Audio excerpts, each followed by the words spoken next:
Head of state کی اگر نیت ٹھیک ہے نا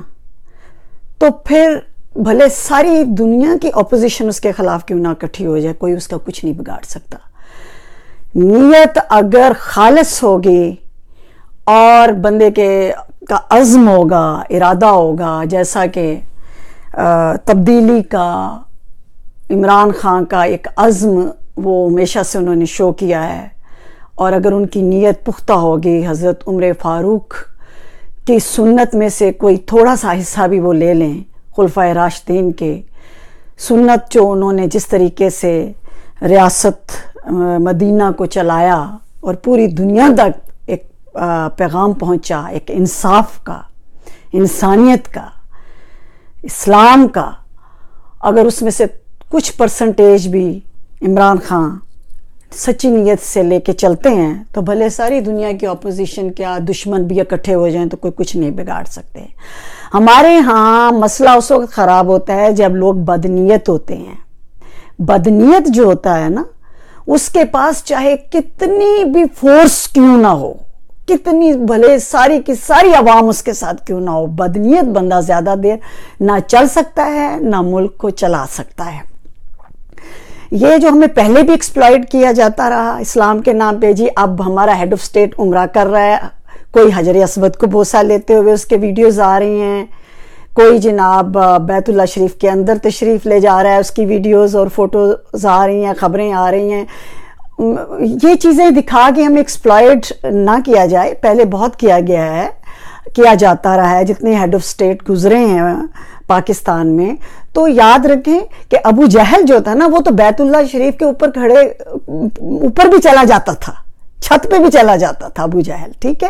ان چیزوں سے ایک تو ایکسپلائٹ نہ کریں، ہمیں کسی سے کوئی انٹرسٹ نہیں ہے کہ کتنے عمرے کرتا ہے، بیت اللہ کے اندر جاتا ہے، حجر اسود کو بوسے کتنے دیتا ہے، کتنے طواف کرتا ہے، نہیں، اب مزید ایکسپلائٹ نہیں ہونا۔ اور دوسرا کہ جی کتنی بظاہر وہ ہمیں دکھا رہا ہے سادگی کہ وہ پروٹوکول کے بغیر جا رہا ہے، یا وہ جھونپڑے میں رہ رہا ہے، یا وہ تو اس کے لیے تو ماشاءاللہ جتنے ہی اگر پولیٹیشینز دیکھیں تو سراج الحق بہت اچھی ایک مثال ہے۔ تو یہ چیزیں بھی بہت اچھی ہیں، لیکن اس سے بھی ایکسپلائٹ نہ کریں، اس طرح کی ویڈیوز لا کے اور تصویریں، اور پھر اصل بات یہ ہے، پہلی بات تو یہ کہ واقعی عمران خان کو موقع ملنا چاہیے تھا۔ اگر اس کو موقع نہ دیا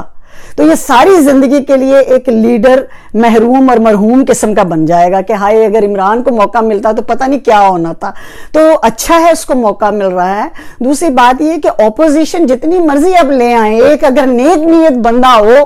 اس نے یہ نیت کر لی ہو کہ جو تعلیم میرا بچہ لے رہا ہے وہ ایک غریب کا بھی لے گا، ایک کسان کا بچہ بھی لے گا، مزدور کا بچہ بھی وہی تعلیم لے گا، وہی پانی پیے گا جو میرا بچہ پانی پی رہا ہے، اس کو ضروریات زندگی مہیا کیے جائیں۔ انصاف جو ہے وہ یہ نہیں امیر کا کچھ اور غریب کا کچھ اور، یہ ساری چیزیں جب پریکٹیکلی اوپر سے نیچے تک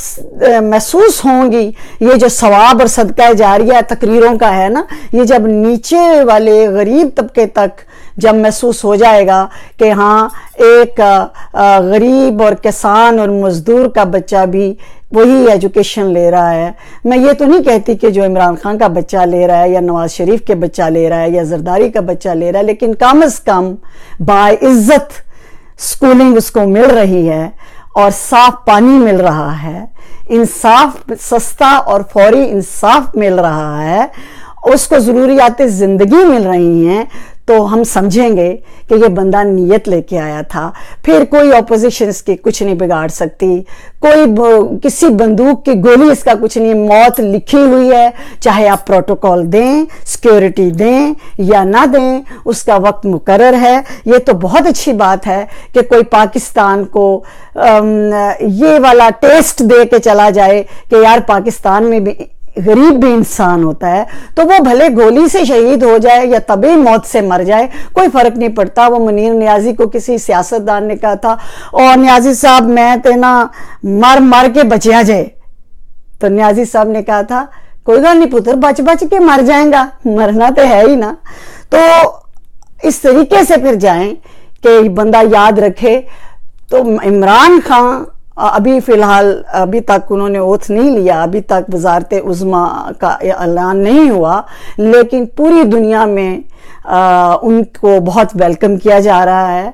اور عمران خان جب آ جاتے ہیں تو ان کے لیے یہ پیغام ہے کہ وہ اوورسیز ووٹ کا بل لازمی پاس کرائیں، کیونکہ اگر اوورسیز کو ووٹ کا حق مل چکا ہوتا تو یہ جو انہوں نے مانگ تانگ والا جو سسٹم ہے نا، ترلوں کے ساتھ جو یہ جیتے ہیں، تو پھر شاید یہ بہت کثرت سے جیتتے، کیونکہ ابھی بھی ان کا وہ پلیٹھی دے پتر والی جیت ہے کہ بڑے ترلے اکھاں مل مل کے پہلی باری کسی نے پتر ملیا پہلا، تو اس میں اس حساب سے جو ترلے لے لے کے منتیں کر کر کے اتنے 22 سال کے بعد جو ووٹ اکٹھے ہوئے ہیں وہ بھی اتنے اناف نہیں ہیں کہ یہ اکثریت کے ساتھ ایک دم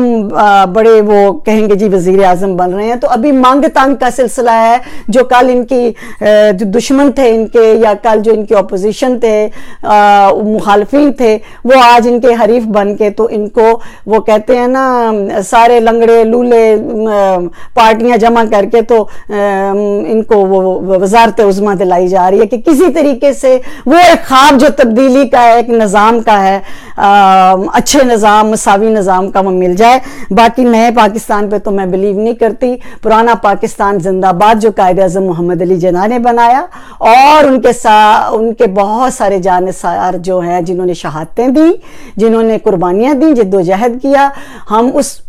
پاکستان کو چومتے ہیں، پیار کرتے ہیں، وہی ایک پاکستان ہے۔ ہاں یہ نئے پرانے ہوتے ہیں، پہلے یہ جب شروع میں ہمارے ہیڈ آف سٹیٹ آتے ہیں تو بڑے نئے سے لگتے ہیں، نئے وعدے ہوتے ہیں، لیکن پھر یہ ایسے پرانے ہوتے ہیں کہ بسی ساری دال تو بھی زیادہ کہ نفرتیں ہی لے کے جاتے ہیں۔ تو دعا ہے کہ یہ کم از کم عمران خان اتنی نفرتیں لے کے نہ جائے، کیونکہ اس کی جماعت کے لوگ گالیاں بھی بڑی گندی نکالتے ہیں گندے میسیجز کے ساتھ۔ تو عمران خان اب اگر وزیر اعظم بنتے ہیں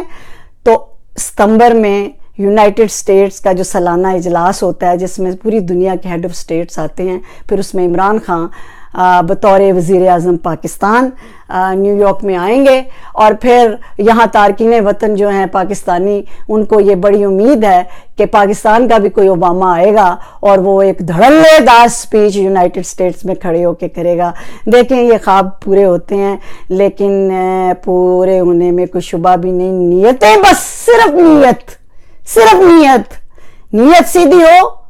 تو اللہ سے بڑی فورس کسی کی نہیں ہو سکتی۔